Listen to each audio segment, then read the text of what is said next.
सबको मेरा प्रणाम। मैं रामकृष्ण हूँ।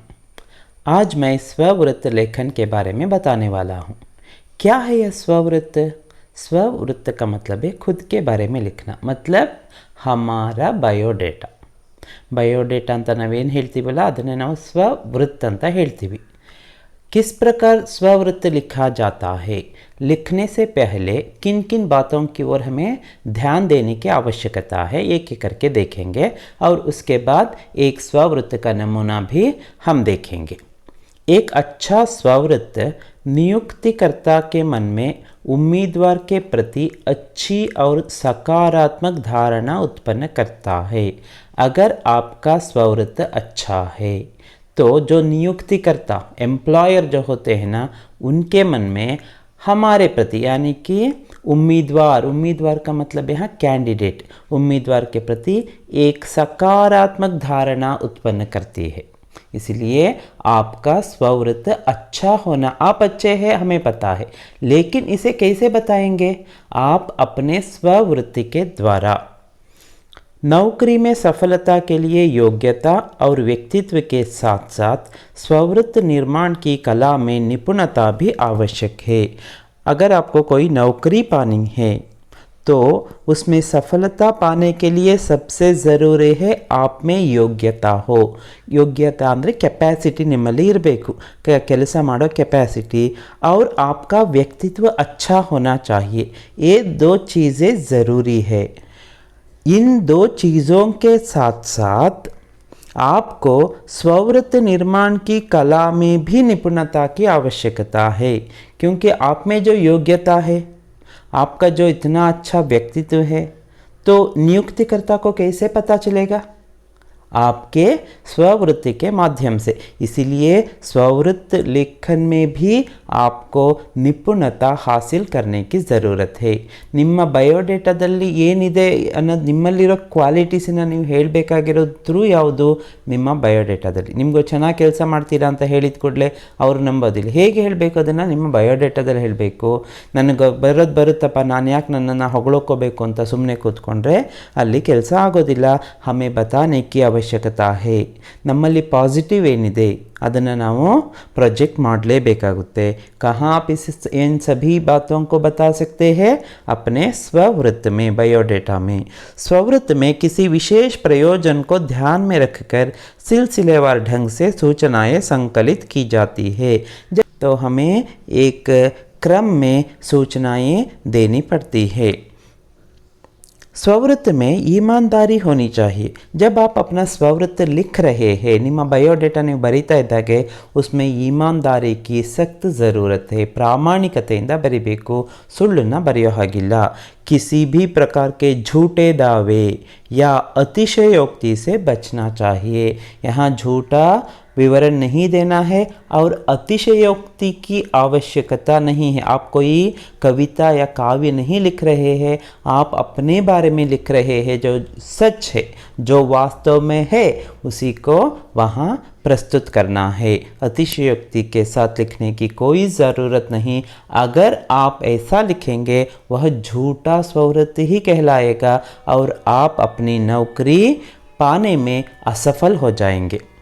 अपने व्यक्तित्व, ज्ञान, अनुभव के सबल पहलुओं पर जोर देना चाहिए। स्ववृत्त में क्या क्या लिखना है? अपने व्यक्तित्व के बारे में, ನಿಮ್ಮ पर्सनालिटी ಬಗ್ಗೆ ಬರಿಬೇಕು। अपने ज्ञान के बारे में, आपको किन किन विषयों में ज्ञान है, और आपके अनुभव के बारे में, और उसमें सबल, जो आप में सबल है, इसका मतलब है ಪಾಸಿಟಿವ್ ಸೈಡ್ಸ್ ಏನಿದೆ ಅದನ್ನೆಲ್ಲ ಮೆನ್ಷನ್ ಮಾಡಬೇಕು। ಇಲ್ಲ ನನಗೆ ಇದರಲ್ಲಿ ಸ್ವಲ್ಪ ನಾನು ವೀಕ್ ಇದ್ದೀನಿ, ನನಗೆ ಅದರಲ್ಲಿ ಸ್ವಲ್ಪ ಕಡಿಮೆ ಇದೆ, ನನಗೆ ನಾಲೆಡ್ಜು, इस प्रकार लिखने की कोई ज़रूरत नहीं है। आप जिन जिन क्षेत्रों में आप सबल है उन्हें ही वहाँ अंकित करने की आवश्यकता है। स्ववृत्त का आकार अति संक्षिप्त अथवा ज़रूरत से ज़्यादा लंबा नहीं होना चाहिए। स्ववृत्त लिखते समय संक्षिप्तता की ओर भी ध्यान देने की आवश्यकता है। ಅಂದರೆ ತುಂಬ ಉದ್ದ ಲೆಂತಿಯಾಗಿದ್ರೂ ಯಾರು ಎಂಪ್ಲಾಯರ್ ಇರ್ತಾರೆ ಅದನ್ನು ಓದಿ ನೋಡ್ತಾರೆ ಅನ್ನೋದು ಗ್ಯಾರಂಟಿ ಇರೋದಿಲ್ಲ. ಆದಷ್ಟು ಕಡಿಮೆ ವರ್ಡ್ಸಲ್ಲಿ ನೀವು ನಿಮ್ಮ ಬಯೋಡೇಟಾನ ಬರಿಬೇಕಾಗುತ್ತೆ. ज़रूरत से ज़्यादा लंबा नहीं होना चाहिए. स्ववृत्त साफ सुथरे ढंग से टंकित या कंप्यूटर मुद्रित कर सकते हैं, उसे टाइप कर सकते हैं अथवा सुंदर लेखन में होना आवश्यक है. ಹ್ಯಾಂಡ್ ರೈಟಿಂಗಲ್ಲೂ ಬರಿಬೋದು. ಈಗ ಹ್ಯಾಂಡ್ ರೈಟಿಂಗಲ್ಲಿ ಬರೆಯೋದು ತುಂಬ ಕಡಿಮೆ ಆಗಿದೆ. आप लिख भी सकते हैं. स्ववृत्त में सूचनाओं को अनुशासित क्रम में लिखना चाहिए और सूचनाएं आप देने जा रहे हैं उसे एक क्रम में लिखने की आवश्यकता है. किस क्रम में लिखना है? पहले व्यक्तिगत परिचय देना है, ನಿಮ್ಮ पर्सनल डिटेल्स ಕೊಡಬೇಕಾಗುತ್ತೆ. उसके बाद शैक्षणिक योग्यता, आपने एजुकेशनल क्वालिफिकेशंस क्या क्या है, और बाद में अनुभव अगर हो तो, और प्रशिक्षण अगर आपने पाया है कहीं, प्रशिक्षण ಅಂದರೆ ट्रेनिंग, और उपलब्धियाँ आपने जो उपलब्धियाँ हासिल की है ಅಂದರೆ ಅಚೀವ್ಮೆಂಟ್ಸ್ ಏನಿದೆ. ಕಾರ್ಯೇತರ ಗತಿವಿಧಿಯ ಅಂದರೆ ಕೋ ಕರಿಕ್ಯುಲರ್ ಆ್ಯಕ್ಟಿವಿಟೀಸಲ್ಲಿ ಯಾವುದರಲ್ಲಿ ನೀವಿದ್ದೀರಾ इत्यादि. स्ववृत्त ब्यौरा होना चाहिए. स्ववृत्त में ये सारी चीज़ें चाहिए, अपेक्षित है. अब हम देखेंगे एक स्ववृत्त. आपकी परीक्षा के लिए कभी नौकरी से संबंधित स्ववृत्त पूछते हैं तो आपको इस प्रकार स्ववृत्त तैयार करने की आवश्यकता है. पहले यहाँ एक उदाहरण के तौर पर मैंने एक स्ववृत्त लिया है. रिजर्व बैंक के अनुवाद ब्यूरो में, देखिए प्रश्न अच्छी तरह से पहले समझिए. रिजर्व बैंक में काम है, कौन सा पद है? अनुवाद ब्यूरो में सहायक निदेशक. सहायक निदेशक, यहाँ असिस्टेंट डायरेक्टर. यहाँ निर्देशक मत लिखना, फिल्मों के निर्देशक होते हैं, लेकिन यहाँ आपको निदेशक ही लिखना है. निर्देशक वो ಇಲ್ಲಿ ರಾಕಿ ಮಾತ್ರ ಮಿಸ್ ಆಗಿದೆ ಅಂತ ತಿಳಿಬೇಡಿ. सहायक निदेशक के स्थान के लिए एक स्ववृत्त लिखना है. कैसे लिखना है? पहले क्या क्या लिखना है? ಈಗ ಏನೇನು ವಿಷಯಗಳನ್ನು ಹೇಳಿದ್ದೀನಿ ಅದನ್ನೆಲ್ಲ ನಾವಿಲ್ಲಿ ಒಂದೊಂದಾಗಿ ಬರಿತಾ ಹೋಗಬೇಕು. पहले अपना व्यक्तिगत परिचय, पर्सनल डिटेल्स. यहाँ पहले ಫ್ರಮ್ ಅಡ್ರೆಸ್ लिखते हैं. ಪ್ರೇಷಕ್ ಯಾರು? ನಾವೇನೇನು ಯಾರು ಬರಿತೀವೋ ಅವರೇ ಪ್ರೇಷಕ್ ಆಗಿರ್ತಾರೆ. यहाँ doctor Raviraj M, Parimal tower, Churchgate Mumbai, उनके घर का पता है. ಫಸ್ಟ್ ಒನ್ ಅಂದರೆ ಯಾರು ಬರೀತಿದ್ದಾರೆ ಅವರದ ಅಡ್ರೆಸ್ ಇಲ್ಲಿದೆ, ಅಂದರೆ ಎಲ್ಲಿಂದ ಬಂದಿದೆ ಅಂತ ಮೊದಲು ಗೊತ್ತಾಗಬೇಕು. ಪೂರ್ತಿ ಓದಿ ಆದಮೇಲೆ ಲಾಸ್ಟಿಗೆ ಅಡ್ರೆಸ್ ಬರೆಯೋದಲ್ಲ, ಫಸ್ಟೇ ಗೊತ್ತಾಗಬೇಕು. ಕಹಾನ್ ಸೆ ಕಿಸ್ನೆ ಯಹ ಸ್ವವೃತ್ತ ಭೇಜಾ ಹೈ. सेवा में का मतलब है टू. तो महानिदेशक, नोडी निर्देशक मत लिखिए, महानिदेशक रिजर्व बैंक मराठा मंदिर के पास मुंबई. ये टू एड्रेस जिनके लिए आप लिख रहे हैं. और मान्यवर या महोदया, मान्यवर पुरुष के लिए, महोदया स्त्री के लिए. आप दोनों में एक को लिख सकते हैं, नहीं तो आप दोनों लिख सकते हैं. इस प्रकार बार डालकर आप लिख सकते हैं. विषय क्या है? अभी फ्रॉम लिखा, टू लिखा, अब मान्यवर संबोधन किया, महोदया या मान्यवर संबोधन, उसके बाद आपको लिखना है विषय. विषय क्या है? विषय आपको प्रश्न में ही मिलता है. अनुवाद ब्यूरो में सहायक निदेशक के पद के लिए आपको विषय इस प्रकार प्रस्तुत करना है, क्योंकि विषय आपको पता रहता है किस पद के लिए आप अपना स्ववृत्त भेज रहे हैं, तो आपको विषय यहाँ लिखना है. अनुवाद ब्यूरो में सहायक निदेशक के पद के लिए. नेक्स्ट, अब नवभारत टाइम्स द्वारा यहाँ इस बायोडेटा या स्ववृत्त में अप्लिकेशन आवेदन पत्र भी है, स्ववृत्त भी है. ಇದು ಒಂದು ಟೈಪು. ಆವೇದನ ಅಂದರೆ ಅಪ್ಲಿಕೇಶನ್ ಕಮ್ ಬಯೋಡೇಟಾ ಆದರೆ ಈ ಥರ ಬರಿಬೇಕಾಗುತ್ತೆ. ಬರೀ ಬಯೋಡೇಟಾ ಅಂದರೆ ಬರೀ ನಿಮ್ಮ ಡೀಟೇಲ್ಸ್ ಮಾತ್ರ ಇರುತ್ತೆ, ಅಲ್ಲಿ ಯಾರಿಗೆ ಏನು ಮೆನ್ಷನ್ ಆಗಿರೋದಿಲ್ಲ. ಅದಕ್ಕೋಸ್ಕರವಾಗಿ ಇಲ್ಲಿ ನಾನು ಎರಡೂ ಒಂದರಲ್ಲೇ ಸೇರಿಸಿದ್ದೀನಿ. ಆ ಪರೀಕ್ಷಾ में इस तरह का ही स्ववृत्त लिखिए. नवभारत टाइम्स द्वारा यह ज्ञात हुआ कि आपके यहाँ नवनिर्मित अनुवाद ब्यूरो में सहायक निदेशक का पद खाली है. नवभारत टाइम्स एक पत्रिका का नाम है. नवभारत टाइम्स द्वारा यह ज्ञात हुआ, मुझे पता चला. क्या पता चला?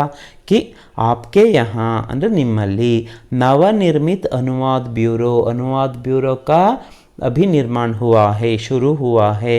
तो उसमें सहायक निदेशक का पद खाली है। ಅಲ್ಲಿ ಒಂದು पोस्ट खाली ಇದೆ। पद ಅಂದ್ರೆ पोस्ट अथवा पोजीशन खाली है। उसके लिए मैं अपनी सेवाएं सहर्ष प्रदान करना चाहूँगा। ನಾನು ನನ್ನ ಸರ್ವಿಸ್ ಕೊಡೋದಕ್ಕೆ ಇಷ್ಟಪಡ್ತಾ ಇದ್ದೀನಿ। सेवाएं। अब बाद में क्या लिखना है? मेरी शैक्षिक योग्यताएं अंडर एजुकेशनल क्वालिफिकेशंस तथा अनुभव इस प्रकार है। नाम और पता: डॉक्टर रविराजम, शिवाजी कॉलेज, अंधेरी पश्चिम, मुंबई। यहाँ जहाँ आप काम कर रहे हैं ना, वहाँ का पता यहाँ दिया है। ಎರಡು ಇಲ್ಲ ಅಂದರೆ ಎರಡಕ್ಕೂ ಒಂದೇ ಕಡೆ ಅಡ್ರೆಸ್ಸನ್ನು ಕೊಡಬಹುದು। वर्तमान पद हिंदी अध्यापक। अब क्या काम कर रहे हैं? हिंदी अध्यापक के रूप में। जन्मतिथि 15 सितंबर 1973। शैक्षिक योग्यताएं: MA हिंदी में, MPhil PhD। और अनुभव क्या क्या है? कहाँ कहाँ काम करने का अनुभव है? 8 साल का अनुभव है अध्यापक के रूप में। 8 साल तक इन्होंने अध्यापक के रूप में काम किया है, अब भी कर रहे हैं। कई साहित्य कृतियों का अनुवाद प्रकाशित है। देखिए यहाँ अनुवाद ब्यूरो के लिए आप लिख रहे हैं तो आपने अनुवाद के क्षेत्र में आपने जो साधना की है, जो काम किया है, उसके बारे में लिखना है। कई साहित्य कृतियों का अनुवाद प्रकाशित है ಅಂದರೆ ಸಾಹಿತ್ಯ ಕೃತಿಗಳ ಅನುವಾದ ಮಾಡಿ ಪ್ರಕಾಶನವಾಗಿದೆ। पत्र पत्रिकाओं में भी कई अनूदित लेख छपे हैं। तो इस प्रकार अनुवाद से संबंधित विवरण अनुभव आप बता रहे हैं। नेक्स्ट, अन्य योग्यताएं क्या क्या है आप में? कंप्यूटर में 1 वर्ष का डिप्लोमा आपने किया है। हिंदी, अंग्रेज़ी और कन्नड़ भाषा की जानकारी रखते हैं। हिंदी, अंग्रेज़ी ऐसे 2, 3, 4 भाषाओं के बारे में आप लिख सकते हैं। जितनी भाषाएं आपको मालूम है आप यहाँ बता सकते हैं। और उपलब्धियाँ क्या है? अचीवमेंट्स क्या है आपकी उपलब्धियाँ? विद्यालय स्तर पर NCC में उच्च प्रशिक्षण। विद्यालय जब वे स्कूल में थे यहाँ रविराज, तो NCC में प्रशिक्षण ट्रेनिंग प्राप्त है। गणतंत्र दिवस परेड में भाग लेने का पुरस्कार। गणतंत्र 26 जनवरी को गणतंत्र दिवस परेड में भी इन्होंने भाग लिया है, उसे भी यहाँ बताया है। यह भी एक उपलब्धि है, अचीवमेंट। कार्येतर गतिविधियाँ, को करिकुलर और एक्स्ट्रा करिकुलर एक्टिविटीज़ क्या क्या है, और उसमें इंटरेस्ट क्या, हॉबीज़ या इंटरेस्ट कुछ भी बता सकते हैं। योगाभ्यास, क्रिकेट खेलते हैं, योगाभ्यास करते हैं। शास्त्रीय संगीत गायन वादन में विशेष रुचि रखते हैं। सांस्कृतिक कार्यक्रम आयोजन करने का अनुभव भी है और उसमें रुचि भी है। रुचि ಅಂದರೆ ಇಲ್ಲಿ इंटरेस्ट ಇದೆ ಅಂತ। यदि आप मुझे अपनी बैंक में काम करने का सुअवसर प्रदान करेंगे, प्रदान करना ಅಂದ್ರೆ देना, प्रदान करेंगे तो आभारी रहूँगा। सधन्यवाद। भवदी, भवदी आपको इधर राइट साइड में लिखना है, हस्ताक्षर आपका और नाम। यहाँ स्थान लेफ्ट साइड में ही अंधेरी मुंबई, दिनांक, एक दिनांक लिखना है। तो इस प्रकार आपको क्या करना है? स्ववृत्त तैयार करने की आवश्यकता है। और इस प्रकार स्ववृत्त तैयार करेंगे तो परीक्षा में आपके लिए पूरे 5 अंक मिलेंगे। और जब आप नौकरी ढूंढने के लिए जाएंगे तब आप इसी के आधार पर आप अपना स्ववृत्त तैयार कर सकते हैं। सुनने के लिए आप सबको धन्यवाद।